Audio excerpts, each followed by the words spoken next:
Salah satu anugerah yang Allah berikan kepadanya adalah ampunan dari dosa-dosa, selain mendapatkan cinta Allah subhanahu wa ta'ala. Kalau sudah dicintai, apapun yang dia inginkan akan diberikan oleh Allah, maka kemudian dia akan dijaga oleh Allah dari pengaruh-pengaruh setan.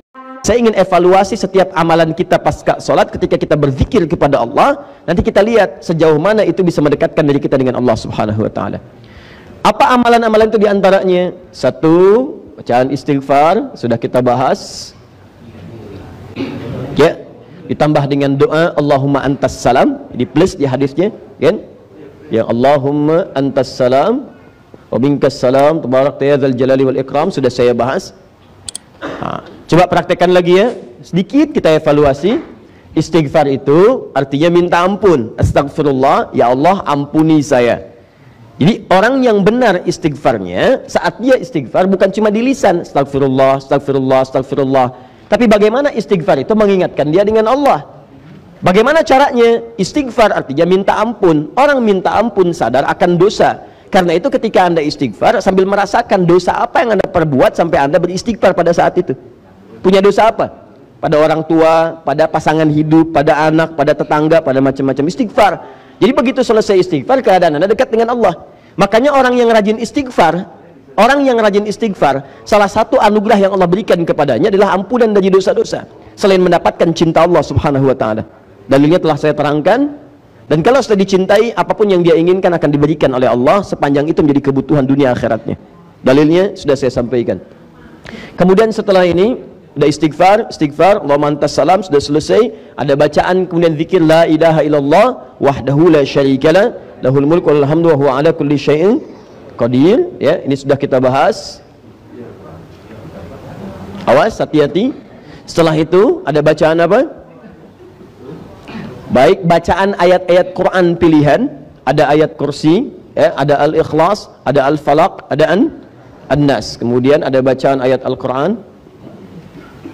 Sebelumnya kemudian kita telah bahas juga ada 3 bacaan utama yang subhanallah, alhamdulillah, kemudian Allahu Akbar. 3 bacaan utama. Saya sudah terangkan. Ini untuk mengurutkan saja. Subhanallah, alhamdulillah, kemudian Allahu Akbar. Fokus sini ya Pak ya, Bu ya. Saya tidak mengajarkan untuk sekedar bacaan yang Anda bacakan. Kalau cuma demikian, Anda cukup lihat YouTube atau buka buku, Anda temukan.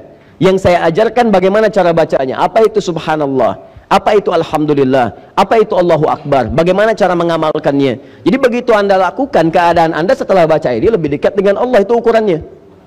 Bukan cuma di lisan.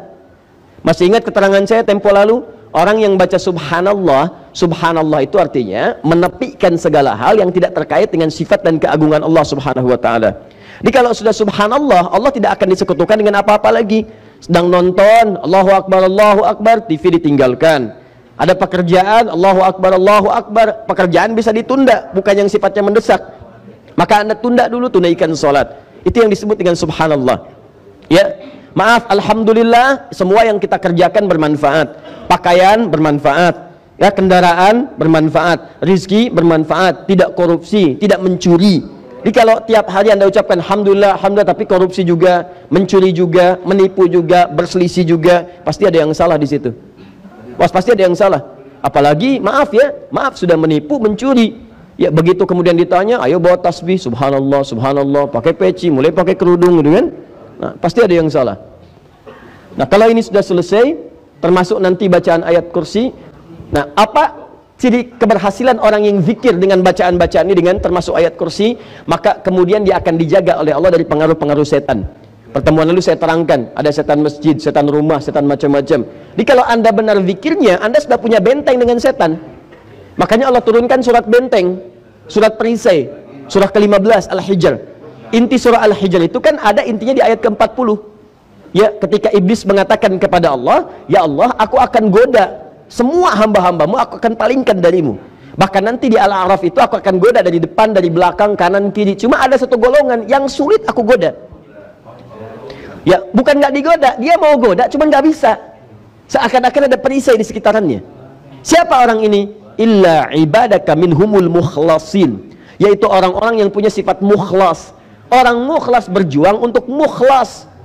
Perjuangannya disebut dengan mukhlis, sifatnya disebut dengan ikhlas. Maka turun surah Al-Ikhlas, Qul huwallahu ahad, menepikan dari iblis, Qul a'udzu birabbil falaq, Qul a'udzu birabbin nas, puncaknya kemudian ayat kursi. Jadi kalau orang mengamalkan ayat-ayat ini dengan perilaku yang disebutkan dalam ayatnya, kerjakan ini, jauhi ini, maka Allah akan bentengi dia dari setan. Begitu setan akan menggoda, nggak tembus. Bukan nggak digoda, karena setiap orang hidup nggak akan lepas dari godaan setan. Cuman dia paham, begitu mau sholat muncul godaan, tunda dulu sebentar, toh belum qomat. Tunda, maaf ya, saya mau sholat.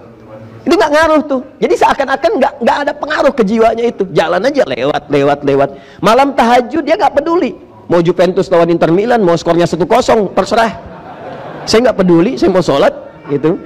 Jadi jalan aja, nyantai, lewat dan seterusnya. Nah itu kalau Anda sudah seperti itu, maka ada penjagaan Allah yang diberikan kepada Anda. Itu dijaga sampai dengan kembali pada Allah Subhanahu wa taala.